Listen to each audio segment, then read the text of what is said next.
Oke. Bismillah. Assalamualaikum warahmatullahi wabarakatuh. Saya Muhammad Alfian Fatur Rahman dari Prodi Teknik Pertambangan Universitas Muhammadiyah Tasikmalaya. Jadi saya akan menjelaskan sedikit tentang hakikat haji, hakikat ibadah haji. Yang mana haji secara bahasa berarti pergi menuju tempat yang diagungkan, yaitu tanah suci Mekah dan Madinah.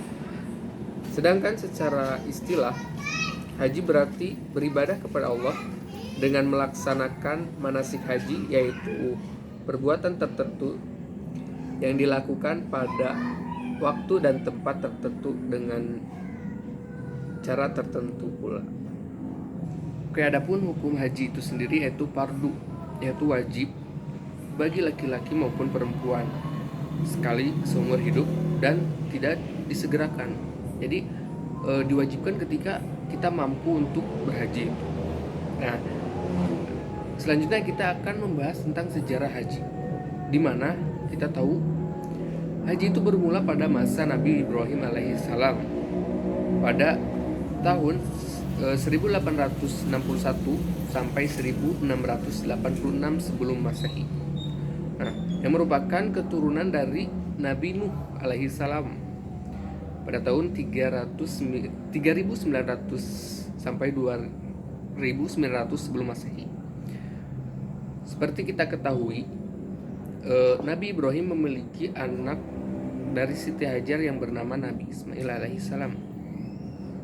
Nah, pada suatu waktu Allah Subhanahu wa taala memerintahkan kepada Nabi Ibrahim untuk membawa istrinya Siti Hajar dan anaknya yang masih kecil yaitu Nabi Ismail alaihissalam untuk ke tanah suci Mekah, yang mana ketika itu Mekah dalam keadaan gersang dan tidak ada apa-apa, gurun pasir, dan di situ Allah memerintahkan Nabi Ibrahim untuk meninggalkan istrinya Siti Hajar dan anaknya Nabi Ismail di Mekah dalam keadaan tidak ada makanan, tidak ada minuman, dan di daerah tandus. Nah, Siti Hajar dan Nabi Ismail berteduh di suatu pohon kurma. Dan tidak lama setelah ditinggalkan, Nabi Ismail menangis karena kehausan. Kita bayangkan di tengah padang pasir yang tandus, seorang bayi ditinggalkan, ya nangis. Siti Hajar pun kebingungan. Beliau naik ke gunung atau bukit Sofa mencari air, namun tidak ada. Turun lagi, naik bukit Marwah, tidak menemukan pula. Tanpa dia sadari, dia sudah bolak-balik sebanyak 7 kali balikan. Tidak lama dari itu, bayi Nabi Ismail berhenti menangis. Setelah melihat terdapat mata air keluar dari arah kaki Nabi Ismail, maka Siti Hajar terkejut dan mengatakan 2 kata itu, zam-zam, zam-zam. Hingga saat ini mata air tersebut terkenal sebagai mata air Zam-Zam. Selanjutnya Allah Subhanahu wa taala memerintahkan kepada Nabi Ibrahim untuk membangun Ka'bah, yang mana Allah memerintahkan membangun Ka'bah tersebut persis pada posisi Kuba yang Allah bangun. Allah bangun bersamaan dengan diturunkannya Nabi Adam alaihi salam. Namun karena ketika zaman Nabi Nuh alaihi salam terjadi banjir yang sangat dahsyat yang menyebabkan seluruh dunia ketika itu tenggelam oleh air. Jadi Kuba tersebut hilang dan tidak bisa ditemukan oleh Nabi Ibrahim. Oleh karena itu Allah mengutuskan malaikat Jibril untuk menunjukkan di mana posisi Kubah itu berada. Nah, setelah Allah mengutus malaikat Jibril dan menunjukkan di mana tempat yang mesti dibangun Ka'bah dan bersamanya beberapa material untuk membangun Ka'bah tersebut, maka Nabi Ibrahim beserta Nabi Ismail yang sudah dewasa membangun Ka'bah tersebut. Nabi Ismail naik bukit mengambil batu. Nah, serta ketika itu Nabi Ibrahim ditunjukkan oleh malaikat Jibril sebuah batu, yaitu batu Hajar Aswad. Mana akhirnya mereka meletakkan Hajar Aswad itu ke posisi semula. Nabi Ibrahim juga membangun 2 pintu, yang mana satu pintu terbuka ke arah timur dan satu pintu lagi terbuka ke arah barat. Nah, itu sejarah singkat tentang haji. Selesai pembangunan Ka'bah,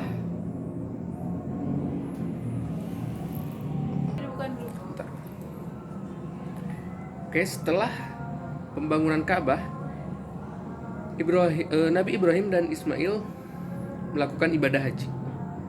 Pada tanggal 8 Zulhijjah, Jibril meminta Ibrahim mendistribusikan air Zam-Zam ke beberapa tempat seperti Mina dan Arafah atas perintah Allah Subhanahu wa taala. Maka semenjak itu hari atau tanggal 8 Zulhijjah itu disebut hari Tarwiyah. Sejak itulah umat Islam atau umat Muslim melaksanakan ibadah haji untuk berziarah ke Ka'bah setiap tahunnya. Atas dasar apa umat Muslim? Yaitu atas dasar mengikuti risalah Nabi Ibrahim dan Nabi Ismail serta risalah para nabi sebelumnya. Nah, jadi itu sejarah singkat haji. Selanjutnya kita sering mendengar istilah haji mabrur. Dan bagaimana mencapai haji mabrur tersebut? Ada beberapa kriteria. Pertama, ikhlas. Yang mana ikhlas ini memang harus ada setiap ibadah yang kita lakukan. Karena dengan ikhlas kita menunjukkan ibadah tersebut hanya kepada Allah. Nah, yang kedua yaitu ittiba, yaitu sesuai dengan ajaran Allah dan Rasulnya, mengikuti apa yang dipraktekkan, apa yang diamalkan oleh Nabi Muhammad SAW.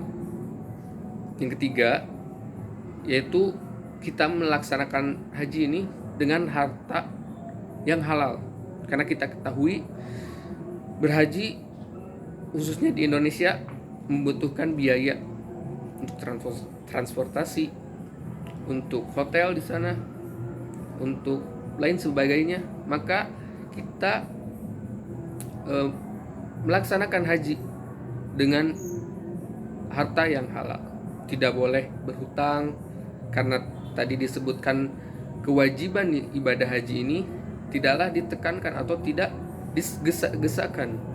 Jadi ketika ada harta yang luang, baru kita terbebankan kewajiban haji ini. Yang berikutnya yaitu menjauhi segala kemaksiatan, kebidahan, dan penyimpangan ketika kita beribadah haji. Karena beribadah haji itu ya tentu ada ketentuan dan syarat sahnya yang sangatlah ketat. Maka kita harus menjaga kesakralan ibadah ini. Yang kelima yaitu berakhlak baik antar sesama, tawaddu dalam bergaul, dan suka membantu satu sama lain. Karena dalam haji ini kita dituntut untuk ya tidak ada perbedaan kasta di ibadah haji ini. Semuanya sama, semuanya diperintahkan memakai kain ihram, semuanya memakai kain itu, karena memang itu salah satu untuk menyetarakan semua manusia. Nah, itulah beberapa poin untuk kita dapat mencapai haji mabrur. Selanjutnya yaitu hikmah dari ibadah haji ini, yang mana kita ketahui ya, ibadah Allah perintahkan pastinya ada hikmah untuk kita. Tentu dengan haji ini pun ada hikmahnya. Yang pertama, ibadah haji ini sebagai bentuk kepatuhan dan penyerahan diri kita kepada Allah. Jadi tolong geserin dong. Jadi kepatuhan dan penyerahan diri kita kepada Allah. Yang kedua, meningkatkan kedisiplinan kita, yang mana kita di sana dituntut untuk disiplin dan cekatan gitu. Yang ketiga, senantiasa mengingat kematian, karena di sana kita tidak tahu apa yang akan terjadi dan tidak tahu, kita merasa dekat. Saya juga nggak tahu sih, cuma kan memang akan lebih terasa mengingat kematian ketika kita haji. Yang keempat, senantiasa memperbanyak ibadah, karena kita ketahui di sana kita sholat di Masjidil Haram dan Masjidil Nabawi itu keutamaannya berbeda, berkali-kali lipat. Yang kelima, motivasi peningkatan diri kita kepada Allah. Yang keenam, menumbuhkan jiwa solidaritas. Jadi kita memiliki keikatan sesama muslim yang sangat kuat. Itu bisa menumbuhkan rasa solidaritas. Yang berikutnya yaitu menjiwai perjuangan Rasul Shallallahu Alaihi Wasallam. Ya, mungkin itu beberapa hikmah yang dapat kita temui atau dapatkan ketika kita beribadah haji. Oke, yang terakhir kita jelaskan tentang makna spiritual ibadah haji bagi kehidupan sosial manusia. Kita ketahui bahwasanya ibadah haji ini membangkitkan kesadaran kita bahwa kita kecil di hadapan Allah Subhanahu wa taala. Sehingga tidak ada yang mesti kita sombongkan di hadapannya. Dan kita juga diajak untuk menyelami diri, untuk mengenal diri kita sendiri, sebagaimana Arafah yang bermakna mengenal diri. Nah, di situ ada wukuf, yang mana hakikatnya untuk menyadarkan siapa kita, siapa manusia ini, dari mana kita dan kemana kita akan kembali. Itu makna tersirat dari wukuf. Seorang yang telah menunaikan ibadah haji itu diharapkan menjadi pembeda, jadi agen perubahan di kalangan masyarakatnya. Ya, tentunya ke arah yang lebih baik, mampu memahami makna hidup dengan benar, sehingga perilaku dan tindak lakunya secara kualitatif dan kuantitatif menjadi baik. Akan menjadi anti klimaks apabila seorang yang telah haji hanya memahami ibadah haji itu secara simbol saja, jadi tidak mengaplikasikan di kalangan masyarakat.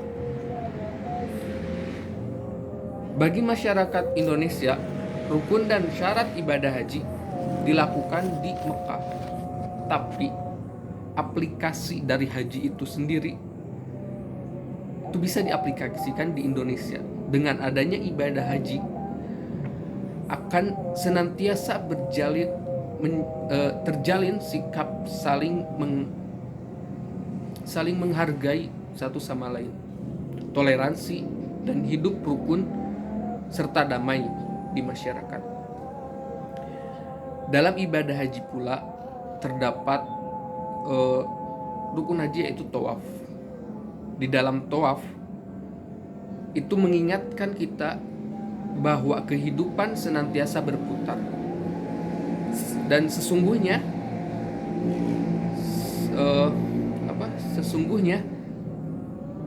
setiap kehidupan itu ada cobaan dari Allah Subhanahu wa Ta'ala, baik suka maupun duka. Itu bertujuan untuk menguji sampai sejauh mana kita meningkatkan keimanan kita, meneguhkan keimanan kita. Jadi itulah diantara makna spiritual dari ibadah haji bagi kehidupan sosial di masyarakat. Mungkin cukup sekian dari saya penjelasan mengenai hakikat ibadah haji. Semoga dapat dipahami dan diambil pembelajaran yang singkat ini. Kurang lebihnya mohon maaf. Akhirul kalam, wabillahi taufiq wal hidayah. Wassalamualaikum warahmatullahi wabarakatuh.